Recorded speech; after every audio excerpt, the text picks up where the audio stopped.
diajukan karena harus disini. Saya minta minggu. Akhirnya bisa diatur. Hari Minggu saya pada saat di Bandara Kupang, saya sedang duduk, adik saya WA, ayah makin viral. Terus saya ngomong, yuk video call, kalian kumpul adik-adik dengan adik ipar saya. Anda belum berkembang, iman Anda mandek. Terkuncinya oleh apa? Kesakitan. Ketiga, wahyu Allah menuntut tanggapan iman dan kesetiaan. Jadi wahyu Allah itu diberikan pada kita dan kita harus menanggapinya. Gimana menanggapinya?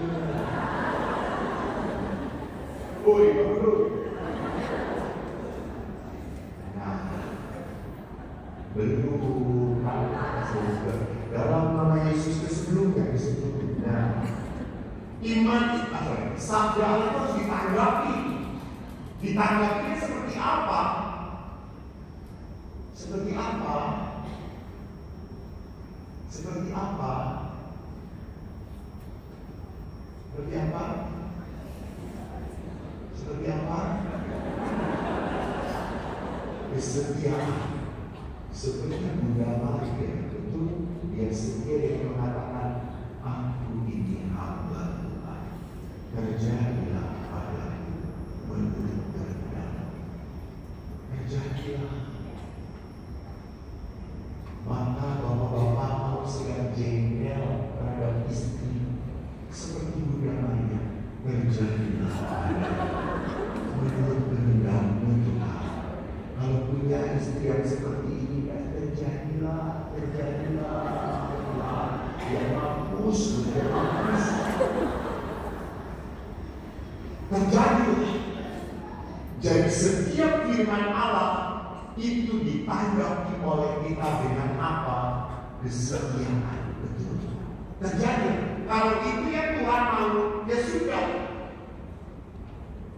Bapak itu ingat tidak? Sore ini di gereja, tapi aku boleh minum sedikit ya. Karena saya minta banget.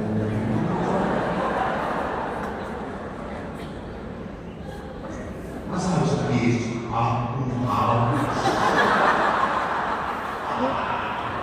Karena prajurit yang menyikap Yesus.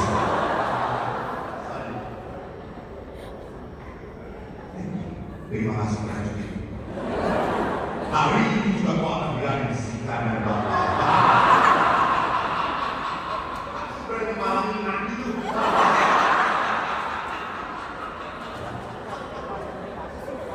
Malah berapa kita?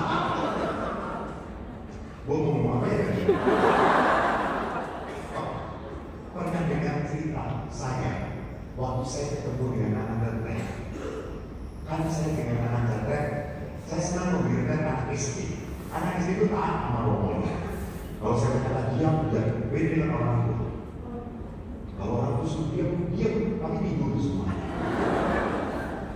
Anak jatret itu kalau datang ke Pratista, saya menyambut pakai celana pendek, pakai kaos. Anak-anak selalu datang, apalagi anak Jakarta, apalagi anak Jakarta kuing. Sombong. Lalu kan ada bawa mereka juga doang. Lihat saya, Pak, sama saya gimana Pak? Sana, boleh bawa lagi Pak? Bawa lagi Pak? Tapi saya kasih tips lagi ke sini.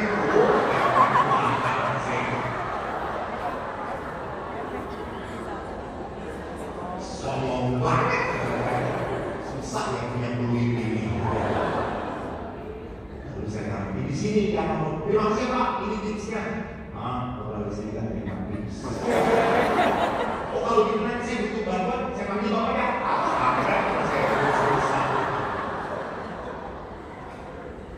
Tiba-tiba pas saya keluar, saya lihat seorang anak, mohon maaf, kakinya keks, dia begini.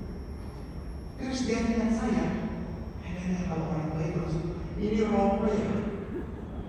Iya, Romo, salam kenal, saya namanya, dikenalin namanya. Oh terima kasih, Romo.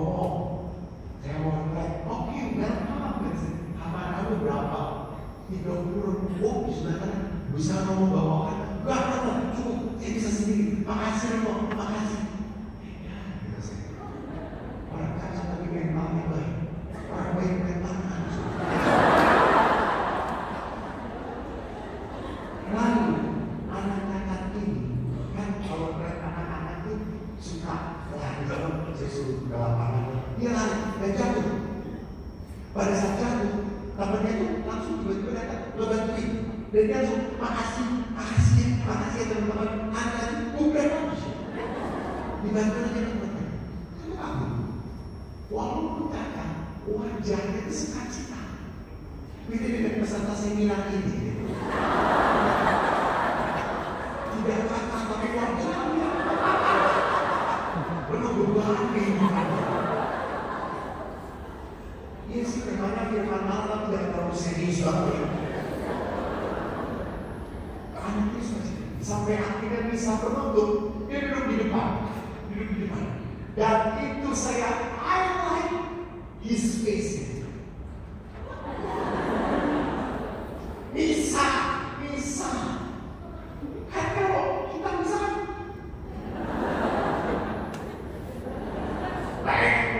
yang ini lama bapaknya apes deh yang kakak berburu semua ini anak ini sampai saya itu akhirnya kabur lalu akhirnya pada saat saya ngobrol saya tanya nah sudah berapa lama kamu sakit kan sejak lahir Romo saya kena polio saya dulu pakai besi dibantu oleh mama latihan jalan. Lalu sekarang besinya sudah dilepas. Saya sudah mulai berjalan, tapi sudah tidak Romo. Tapi saya senang, saya punya teman-teman baik bantu saya Romo. Wah hebat.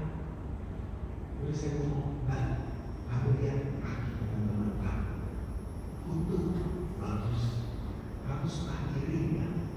Lihat teman-teman seperti itu dan kamu punya kaki kulit kiri tidak apa jawaban Romo kalau Tuhan mau saya lahir seperti ini tidak apa-apa saya punya mama baik saya punya teman-teman baik saya sudah bersyukur terima kasih ini berkat Tuhan Romo tidak apa-apa sampai saya kaget tapi saya berkata nah aku orang kudus.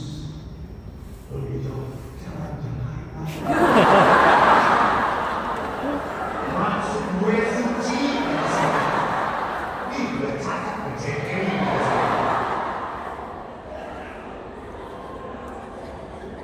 Ini orang hebat.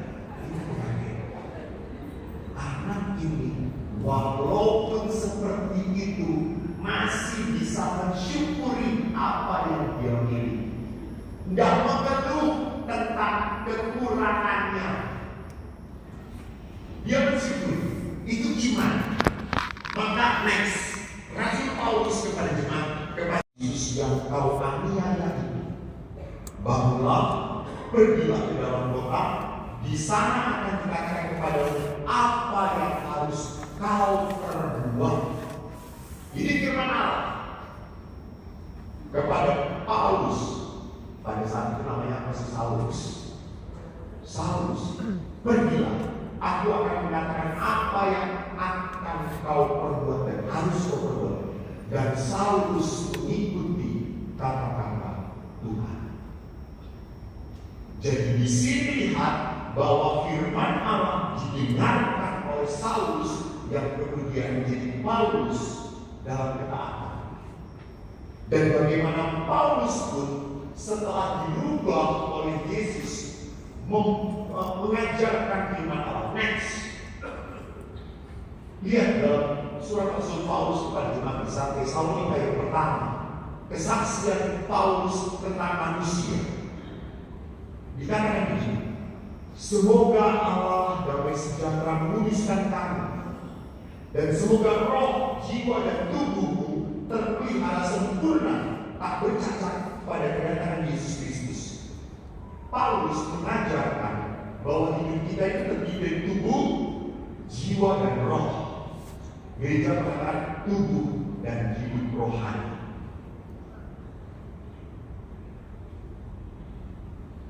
Paulus memperlihatkan bahwa kita itu punya jiwa. Di dalam jiwa kita merindukan Tuhan. Maka Paulus membedakan antara mana manusia yang diatur oleh roh dan mana yang diatur oleh tubuh, jiwa, tubuh, dan next. Lihat, manusia duniawi itu manusia yang diatur oleh tubuhnya, menerima apa yang berasal dari roh Allah, karena hal itu baginya adalah suatu kebodohan. Tidak menerima apa yang berasal dari roh Allah, karena hal itu baginya adalah kebodohan, dan dia tidak dapat memahaminya, sebab hal itu hanya dapat dinilai secara rohani. Apa sih maksudnya? Hal duniawi dengan hal rohani sulit diterima. Begini, contoh kasus. Ini kasus yang saya hadapi. Seorang ibu pernah masuk ICU. Saya kaget. Saya pikir masuk ICU-nya kecelakaan atau musibah. Dia masuk ICU karena dicekik oleh suami. Dibunuh oleh suami. Dan akhirnya terselamatkan. Ibu ini hidup kembali, sadar kembali, sehat. Setelah sehat, ini kan berita tidak mungkin ditutupi, menyebar. Setelah sehat, teman-temannya ngomong pada ibu ini, lu cerai suami kayak gini. Ngapain? Walaupun lu diberkati di gereja, suami kayak gitu gak pantas untuk kamu teruskan. Dia datang kepada beberapa pastor pun, pastor mengatakan, terserah kamu. Kalau kamu mau membatalkan, saya bantu. Ibu ini akhirnya memutuskan apa? Saya tetap hidup dengan dia. Anda tahu teman-teman yang ngomong apa ini? Apa? Goblok. Nah ini manusia duniawi. Goblok, tolong. Itu manusia duniawi. Tetapi yang Yesus berkata apa? Apa yang bodoh di mata dunia adalah mulia di mata Tuhan. You get what I mean? Jadi mungkin secara duniawi goblok banget pun, tolong. Jadi perempuan terus ada harga diri, laki-laki dijepit mati dia, tinggalin aja dia. Dia paling-paling dapat satu, kamu kalau kawin lagi dapat satu bis.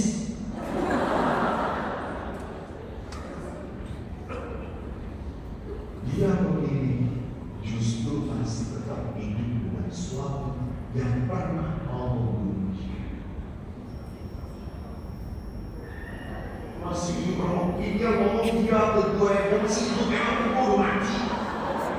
Dia masih hidup sampai sekarang. Ini pertanyaan aneh sebenarnya. Ini kan kita berbicara tentang firman Allah, bukan dunia yang lain, saudara-saudara. Jadi lihat, Paulus mengatakan agar manusia duniawi disebut sebagai psychoi, material man, manusia duniawi. Ada manusia rohani, pneumatikoi, spiritual mind, pneuma itu roh. Jadi kalau manusia rohani itu adalah manusia yang diatur oleh roh Allah. Nah, sekarang mari kita lihat Paulus jelas banget mengatakan dimensi kedalaman dan roh. Next, dalam surat Rasul Paulus berjemaat belas. Lihat di sana. Maksudku ialah, lihat di sana. Next. Biasanya harus ada saya kan Tuhan Allah. Bersabda jadi, kalau itu bersabda telat.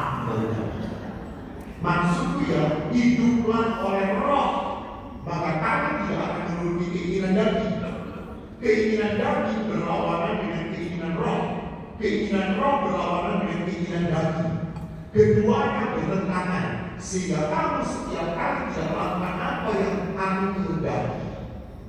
Jadi di dalam diri saya dan Anda ada keinginan daging dan keinginan roh. Daging kita itu selalu mengajak kita untuk cari yang enak, cari yang mudah, cari yang nyaman, cari yang menyenangkan. Ya tidak? Pasti itu.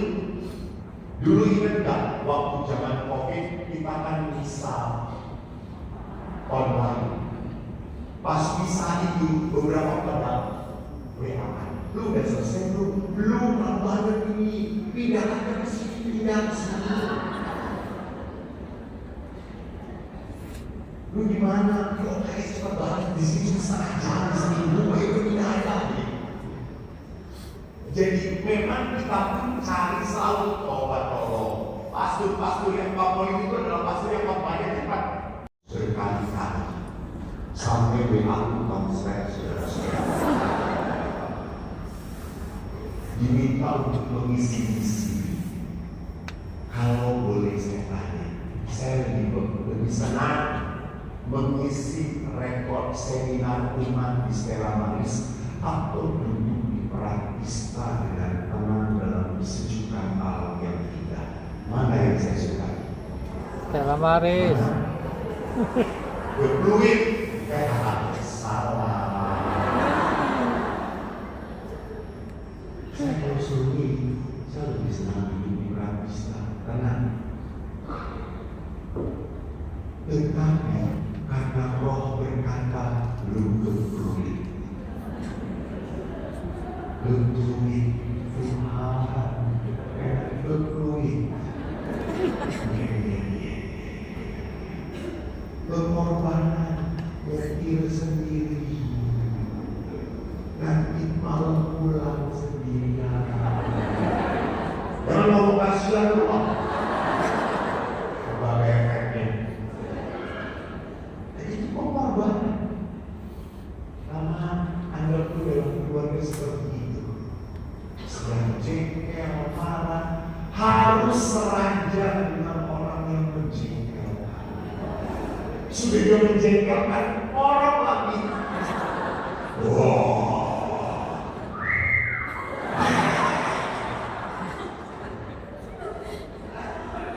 Makin kesel. Jadi lihat di sini bahwa pada saat saya mengikuti kedagingan, saya selalu akan marah, saya akan selalu jengkel, kecewa. Kalau hal itu tidak sesuai dengan keinginan saya. Itu manusia dunia.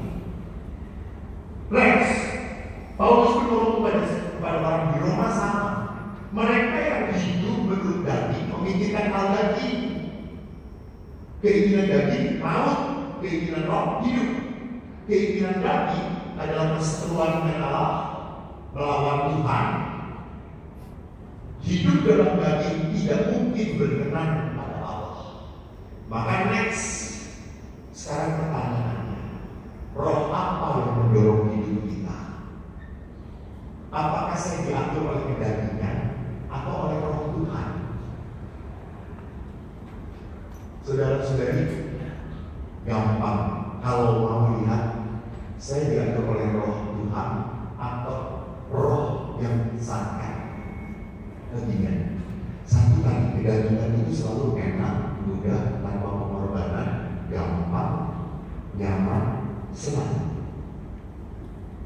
Sedangkan roh Allah selalu menuntut pengorbanan, selalu menuntut penderitaan, selalu sulit dilakukan, dan selalu ada godaan. Selalu ada godaan. Contoh aja, contoh ya Bapak Ibu, nanti malam kita doa bersama. Yang tidak bersama saya doakan, saya selalu malam. Lalu ada juga niat doa rosario. Pasti pas mau rosario itu tiba-tiba ngantuk lah. Aduh udah malam lah. Aduh ini nonton drama Korea belum selesai lah. Aduh ini sedang diskon ini kalau dia di Shopee. Selalu ada godaan untuk menjadi baik, tak mudah. Maka bagaimana hidup saya? Pertama, apa yang mengarahkan saya? Saya tahu apa? Apa yang saya cari dalam hidup saya? Apakah saya selalu mencari yang enak-enak, yang nyaman-nyaman, yang bahagia, yang mudah? Pagi itu saya sudah sampai Jakarta, lalu saya melihat jalan sudah jelas itu overburden. Tetap aja orang lewat, naik motor lah, bajai lah, cuek. Bahkan mereka lebih lebih merasa berani daripada yang benar. Apalagi emak-emak. Saya pernah melihat ada overburden lewat. Emak-emak itu ada polisi padahal. Apa yang dilakukan polisi itu kurang banyak. Karena kalau polisi itu memberhentikan pasti yang salah polisi, pasti yang salah polisi. Jadi orang itu lihat di sini, apa sih yang dicari dalam hidup? Apakah kesenangan semata? Apa yang menyenangkan saya? Contoh, jangan-jangan kita di gereja juga cari hiburan. Kalau istirahat saya buat bahkan saya mendengarkan khotbah beberapa imam. Saya siapkan. Pada saat itu jam 4 sampai jam 7 saya pulang. Jam 7 saya lapar. Lalu ekor ini kalau lapar, cari makannya yang paling gampang adalah Indomie selera. Saya cari di depan hotel ada Family Mart. Saya nggak pernah bawa dompet, saya bawa aja 50.000. Saya belanja. Setelah belanja masih ada sisa, saya pegang. Saya kalau belanja biasa saya lalu pakai celana pendek, kawasan. Saya keluar, pasti bilang, tiba-tiba ada seorang bapak dalam jarak 1,5 meter. Maaf, bau keringatnya sudah tajam sekali. Bapak itu datang mendekati saya, lalu ngomong, dia jatuh, gak mau mendekat. Dalam bahasa Jawa, Mas, nyuwun sewu, kulo sampun digantikan boten mangan, saya sudah mangan. Menawi Mas gagal atau kulo diparangi, kalau Mas punya uang dikasih. Lalu saya lihat bapak itu, tangan saya itu, saya bilang, Pak maaf, saya hanya bawa segini. Ini untuk Bapak, silakan. Bapak itu juga matur nuwun Mas, matur nuwun, wajahnya berubah. Saya bahagia sekali.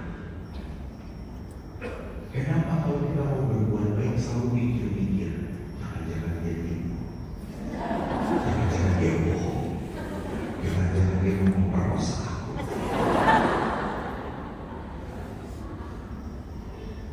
Selalu banyak pikiran-pikiran untuk ngasih aja banyak cincong lu. Mau nggak? Udah kasih. Nanti salah kasih nggak masalah.